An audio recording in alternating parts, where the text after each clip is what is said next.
እና እኚህ ዶክተር ምን መሰላችሁ የሚሉት በ12ቱ ቀን ጦርነት የተባለ በሚጠራው በሰኔ 2025 ላይ እስራኤልና አሜሪካ ኢራን ላይ ፈጽሞት በነበረ ጦርነት ፎርዶ የተባለ የሚጠራውን የኒውክሌር መርሃ ግብር አለበት የሚባል ቦታ በጂቢዩ 57 የተባለ በሚጠራ አሁን አሜሪካ አለ በምትለው በንከር በስተር ቦምብ መተውት ነበረ። ይሁን እንጂ ውጤታማ አልነበረም፣ ስኬታማ አልነበረም። አንድ ጊዜ ብቻ አይደለም ይብን የመቱት። አንዴ በተፈጠረው ቀዳዳ ላይ አንደኛው ቦምብ በፈጠረው ቀዳዳ ተከታታይ የሆኑ ተመሳሳይ ጂቢዩ 57 ቦምቦችን አስገብተው ነበረ። እነዛም ግን ያመጡት ውጤት ይህ ነው የሚባል አይደለም። ስለዚህ የዚህ ምክንያት ምንድን ነው የሚለው ጥያቄ እንዲነሳ ያደረገው እነዚህ ጉዳዮች ናቸው። እና ለምንድን ነው ጠንካራ የሆኑት ሲባል ሁለት ምክንያቶች ይቀርባሉ። አጠር አድርጌ ስነግራችሁ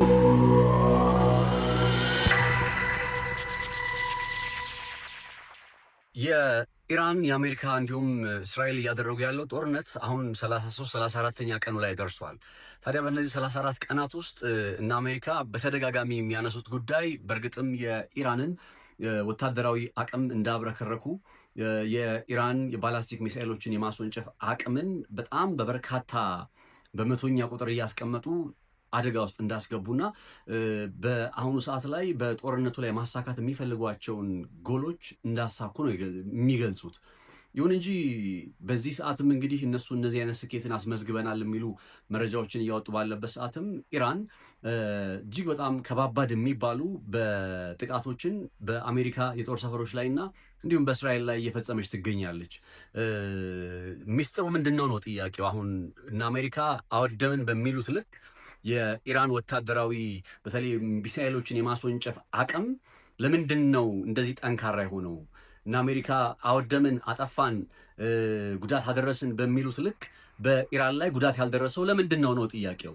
ከዚህ ጋር በተገናኘ እንግዲህ በርከት የሚሉ አይነት ዘገባዎች እየወጡ ይገኛሉ። ከነዚህ መካከል አሁን በማቀርብላችሁ መረጃ ላይ ምናልባት ነገሩ ፕሮፓጋንዳ እንዳይመስላችሁ እነ ሲኤንኤን እንግዲህ የአሜሪካው ኬብል ኒውስ ኔትወርክ ከቀናት በፊት ከ6 ከ7 ቀን በፊት ኦልሞስት ከአንድ ሳምንት በፊት ያከናወነው አንድ የምርመራ ዘገባ ነበረ። ያ የምርመራ ዘገባ ውጤትንና የምርመራ ዘገባው መረጃዎችን በማጣቀስ ጭምር ከዛም በተጨማሪ ደግሞ የተለያዩ በጉዳዩ ላይ ትንታኔ የሚሰጡ ባለሙያ ሆኑ ለምሳሌ የዋሻዎችን ጉዳይ በሚመለከት በሲቪል ኢንጂነሪንግ ዘርፍ ላይ የሚሰሩ በራሱ በሲኤንኤን ጭምር እንደ ባለሙያ ሆነው ጥቅም ላይ ይዋሉና በሌሎችም መገናኛ ብዙሃን ላይ አስተያየታቸውን ያሰፈሩ ባለሙያዎችን ሐሳብ ጭምር ነው አጠቃላይ የማቀርብላችሁ። ምክንያቱም የምነግራችሁን ጉዳይ ይሄማ ፕሮፓጋንዳ ነው ልትሉ ስለምትችሉ እኔም መጀመሪያ ላይ መረጃውን ልክ እንደተመለከትኩት ጉዳዩን እንዳየሁት ይሄ ነገርማ ፕሮፓጋንዳ እንዳይመስል የሚል ጥርጣሬ ሁላ ውስጤ ላይ መጥቶ ነበረ። ለምንድን ነው እንደዛ ያሰብኩት? እንዲህ የምታስቡት ቀላል አይነት ነገር አይደለም። አሁን ኢራን ውስጥ አለ የሚባለው የሚሳኤሎችን የሚወነጨፍበትና በተለይ ሚሳኤሎች የሚቀመጡበት ስፍራ እጅግ በጣም አስገራሚ የሆነና በዓለማችን ላይ በቃ ከሚጠቀሱ የወታደራዊ የጦር ሰፈሮች መካከል ምናልባትም ኢራን ውስጥ የሚገኘውና አሁን የምነግራችሁ ስፍራ አንዱ ሊሆን ይችላል የሚያስብል አይነት ነው ነገሩ። በኢራን ውስጥ ያለውን ሁኔታ ስንመለከት የኢራን የሚሳኤል ሜትሮ እየተባለ ይገለጻል። የያዝድ ግራናይት ምሽግ ወይም ያዝድ ግራናይት ፎርትረስ እያሉ እንግዲህ የሚገልጹት ምሽጋቸው የያዝድ ግራናይት ምሽግ እየተባለ የሚጠራ ነው። ይሄ ምሽጋቸው ኢራን በዚህ ሰዓት ላይ እና አሜሪካ በጣም ተደጋጋሚ የሆኑ ጥቃቶችን ቢሰነዝሩባትም ጠንካራ ሆና ከመቀጠሏ ጋርና በተለይ ጥቃት በማድረስ ረገድ ማለት ነው ጥቃት እያደረሰችባቸው ጉዳት እያደረሰችባቸው እንድትቀጥል ምክንያት ሆኗል ነው የሚለው እንግዲህ መረጃው የሚያሳየው። ስለዚህ ከዚህ የኢራን ጽናትና ጥንካሬ ጀርባ ምንድን ነው ያለው ሚስጥር ተብሎ ሲጠየቅ በመጀመሪያ ደረጃ የሚቀርበው ጉዳይ ይሄው በጣም ጠንካራ በሆነ ተራራማ አካባቢ ውስጥ የተመሸጉ ተቆፍረው የተዘጋጁ እንግዲህ ፕሮፓጋንዳ እንዳይመስላችሁ ብያለሁኝ እስከ 500 ሜትር ድረስ ጥልቀት ያላቸው ምሽጎች ናቸው። አሁን ያዝድ የሚሳኤል ምሽግ ከመሬት ውስጥ 500 ሜትር ጥልቀት ላይ ተሰርቷል የሚባል ነው። ስለ ጥልቀቱ ስለ ቁጥሩ ጉዳይ ቁጥሩ ማተር እንደማያደርግና አሁን ላይ አለ በሚባል የአሜሪካ ቦምብ መፈንዳት የሚችለው ጉዳት መድረስ የሚችለው ምን አይነት ዋሻ ነው። ከዛስ ደግሞ ያ ቦምቡ እስከ ምን ያክል ሜትሮችን ጠልቆ መግባት ይችላል የሚለውን ጉዳይ እነግራችኋለሁ ወደ በኋላ። ተረጋጉ። አሁን መረጃውን ልንገራችሁ። የሲኤንኤን የምርመራ ዘገባ እንደሚያመላክተው ከሆነ አይአርጂሲ የተባለ የሚጠራው የኢራን አብዮታዊ ዘብ ባለፉት 30 ዓመታት ውስጥ ኦልሞስት ወደ 27 አክቹሊ ስፔሲፊክ ለመሆን 27 የሚሆኑ እንግዲህ በምርመራችን አረጋግጠናል ያሏቸው ሲኤንኤኖች 27 የሚሆኑ ጥልቅ ቦታ ላይ የተሰሩ ምሽጎች አሉ፣ የሚሳኤል ከተሞች አሉ ይላል ሲኤንኤን። ወደ 30 የሚጠጉ አሉ ብሎ ጠቅላላ አድርጎ ያስቀመጣቸው ማለት ነው። እና እነዚህ በጣም በጥልቅ የመሬት ክፍል ውስጥ የተሰሩት ዋሻዎች እርስ በርሳቸው በሚገናኙ በውስጥ የተገነቡ የባቡር መሰረተ ልማት ጭምር ያላቸው ናቸው። የሚሳኤል ከተሞቹ የሚገናኙት ውስጥ ለውስጥ በባቡር መንገድ ለባቡር መንገድ እንዲሆን ተብለው በተመቻቹ የባቡር መሰረተ ልማቶች ነው። እነዚህ ባቡር መሰረተ ልማቶች ዋሻዎቹን ማገናኘት ብቻ ሳይሆን ሚሳኤሎቹን ከአንድ ቦታ ወደ ሌላ ቦታ በማጓጓዝ ረገድም እንዲሁ ከፍ ያለ ሚና የሚጫወቱ ናቸው። እንግዲህ አሉ እየተባሉ የሚገለጹት እነዚህ ወደ 27 የሚሆኑ የሚሳኤል ከተሞች ያዝድ እየተባለ የሚጠራው ማለት ነው ወደ 107 ገደማ የሚሆኑ መግቢያ መውጫ ኤግዚትና ኢንተራንሶች እንዳሏቸውም ጭምር በምርመራ ዘገባ ያረጋግጫለሁ ነው የሚለው ሲኤንኤን።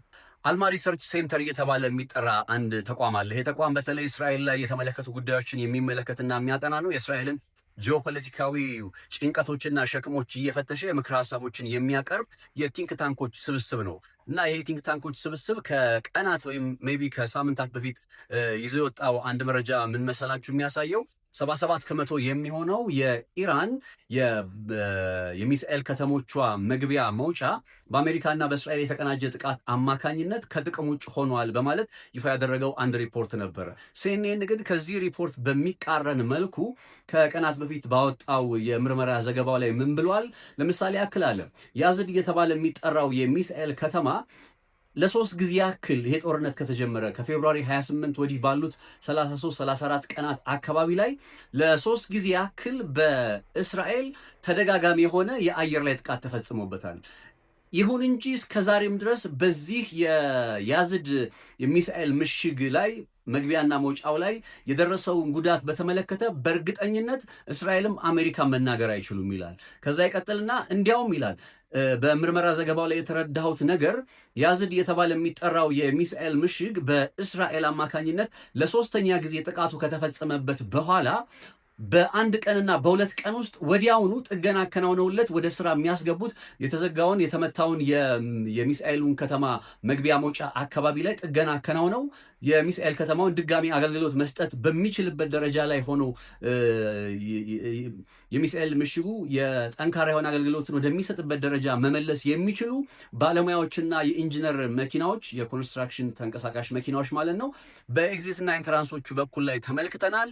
ወዲያውኑም ደግሞ በአንድ ቀን ወይም በሁለት ቀን ውስጥ ጥገና ሲያደርጉለት አይተናል። ስለዚህ የሚሳኤል ከተሞቹ መግቢያና መውጫ ምናልባት በእስራኤል ወይም በአሜሪካ ጥቃት ቢመታም እንኳን ወዲያውኑ በአንድ ቀን ወይም በሁለት ቀን ውስጥ ጥገና ተከናውኖላቸው ኢሚዲየትሊ ወደ ስራ እንዲመለሱ የሚደረጉ አይነት ናቸው በማለት ነው እንግዲህ ሲኤንኤን ነው የገለጸው። ይህንን ነፃነት ላቁ አይደለም ያለው። ይህንን ጉዳይ በምርመራ ዘገባ አረጋግጫለሁ ተመልክቻለሁ ያለው ሲኤንኤን ነው። እነዚህን የሚሳኤል ምሽጎች ኢላማ ለማድረግ ጥቅም ላይ የሚውለው ቦምብ GBU 57 ይባላል። አሜሪካ በዚህ ሰዓት ላይ አለኝ ከምትላቸው በንከር በስተርስ የሚባሉ እነዚህ ዋሻ እየፈለፈሉ ጥቃት ከሚፈጽሙ ሚሳኤሎች መካከል አንዱ ነው እና በዚህ ጉዳይ ላይ እነዚህ ሚሳኤሎች GBU 57 የሚባለውን ጨምሮ የሚሳኤል ምሽጎችን ለማፍረስ ጥቅም ላይ የሚውሉት ቦምቦች ስኬታማ ናቸው ወይስ አይደለም በሚለው ላይ አንድ አሜሪካዊ ዶክተር ነው፣ ዶክተር አሚኬል ሚትልማን ይባላል እና የተነል ኤክስፐርት ነው። በአሪየል ዩኒቨርሲቲ ደግሞ በኢንጂነሪንግ ዲፓርትመንት መምህር ነው።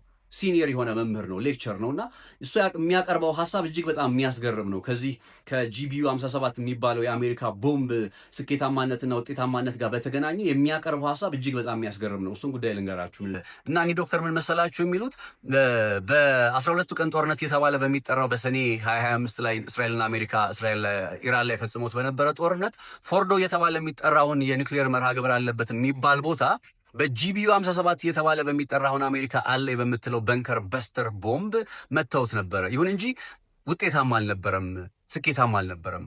አንድ ጊዜ ብቻ አይደለም ይብን የመቱት።